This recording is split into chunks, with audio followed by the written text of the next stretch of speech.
Hello, Chris Weckelo. I'm returning for one more video, one more installment, although hopefully this one is going to be considerably briefer than the previous few.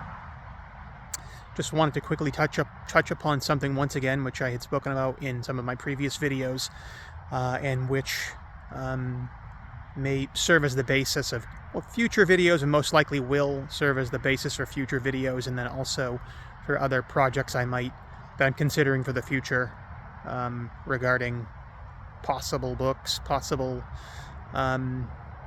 ideas for a screenplay, although I don't know if that will ever be manifested. But in regards to cousins within my family tree, two cousins, the history buffs of which among you would probably be pretty familiar with, who are Toussaint Charbonneau of the Lewis and Clark expedition, which had been authorized by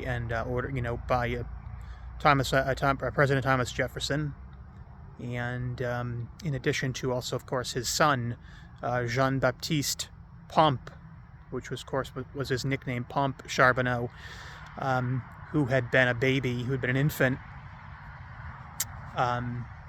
taken care of course, by his mother during the Lewis and Clark expedition, and who later went on to be quite a famous interpreter, trapper, trader, guide. He had been educated in St. Louis by, my God, at the moment I'm forgetting if it was Lewis or Clark, but believe it was Clark, who educated him in St. Louis, Missouri. And he later was also taken to Europe, to Germany, by Duke Paul of Württemberg, I believe is the pronunciation of it, and was educated in his castle and traveled with him a bit and learned to speak. He was able to speak fluently English, French. This is Jean-Baptiste Charbonneau, of course. English, French, German, Spanish, and several Native American languages and dialects, and was educated in the classics in Europe by Duke Paul, and and of course even learned Shakespeare. Read Shakespeare and the classics, as I just said, and many other subjects, and then returned to the United States and became a trapper, guide, and so forth in the Rocky Mountains. I believe he was also he was in Wyoming, in Idaho, then also in New Mexico, and then he became the guide for the Mormon Battalion of the United States U.S. Mexican War that preceded the American Civil War. He was a guide for them, and had taken them through New Mexico, Arizona, and all the way straight to what is today Oceanside, California. And to touch on a few final points, that the U.S. Army, Richard Barnes Mason of the U.S. Army, appointed him as the magistrate, or in the Spanish language in Southern California, the alcalde of the San Luis Rey de Francia mission, which is somewhat of an irony given Jean-Baptiste Charbonneau's French-Canadian and French background through his father, Toussaint Charbonneau, which is through whom I'm connected to him, is through his father. That the irony is the name, of course, that mission translated into the English language translates as St. Louis, the King of France mission. So it's kind of interesting. So he served as the alcalde there, as the magistrate. And then he also, while serving in that position, he brokered kind of land deals between the governor of the final Mexican governor of California, Pio Pico, his brother Andres Pico.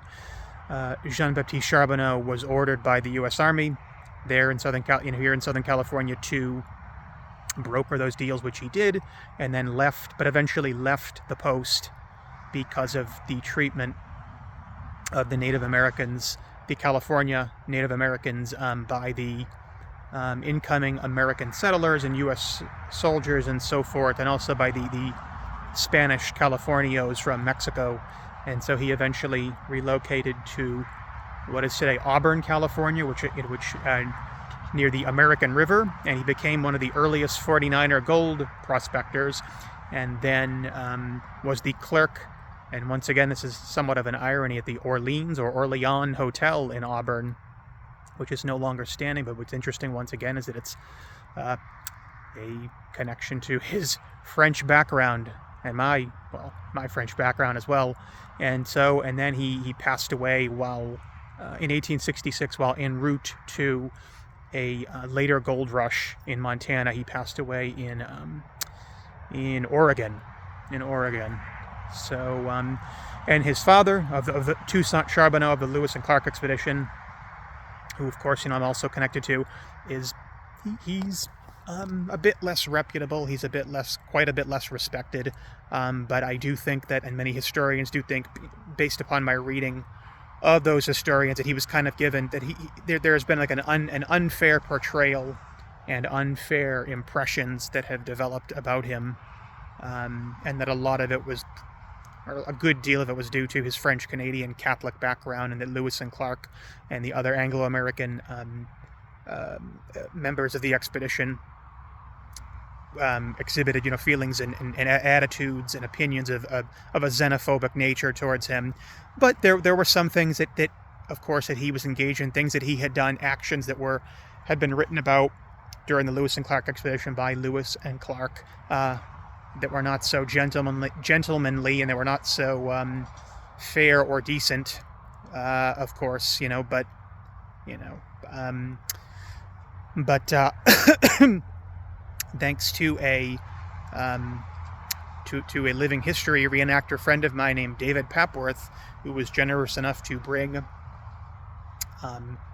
living history clothing and equipment and weaponry for a portrayal of a voyageur, which a voyageur, of course, is a French-Canadian version of the U.S. Anglo-American mountain men, and he brought that to an event at the a place known as the Sanchez Adobe, the Juan Matias Sanchez Adobe Museum in LA County, Los Angeles County, and I was able to portray him, and I posted photos of that in here in TikTok.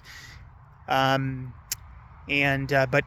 as I was saying about the voyageurs, I mean, even though they were the French-Canadian version of the Anglo-American mountain men, that does not mean that they were that other than Toussaint Charbonneau, that there were very few such French-Canadian voyageur mountain men in the American West, which is not true at all. There were many, and I'm connected to several of them, or at least a few of them, including Francois Payette of Idaho and Oregon, Jacques Laramie of Fort Laramie, which is the anglicized version of his surname. Laramie was Laramie in Wyoming. He's my cousin as well.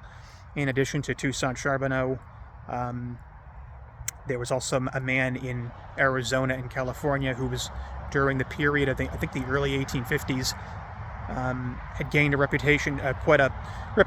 good reputation for being able to make speedily carry messages by horseback from the Arizona territory into California, and his surname was Aubrey, and he was known by the nickname of Telegraph Aubrey, and I found that I'm connected to him. And then there was also a judge, I believe a man he was of French-Canadian descent, and he became a famous judge.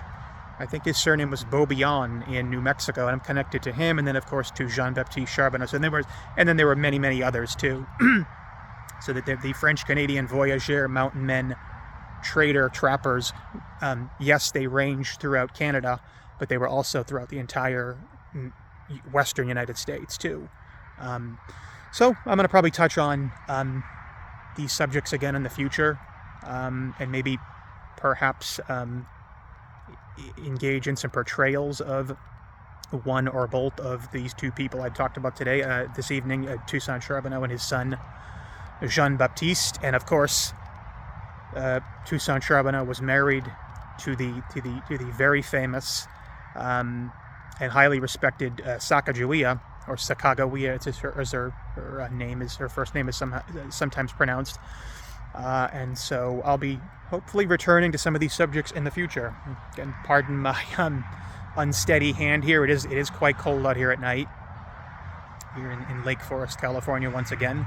So that'll be about it for now, and I once again will talk to you all later. Bye.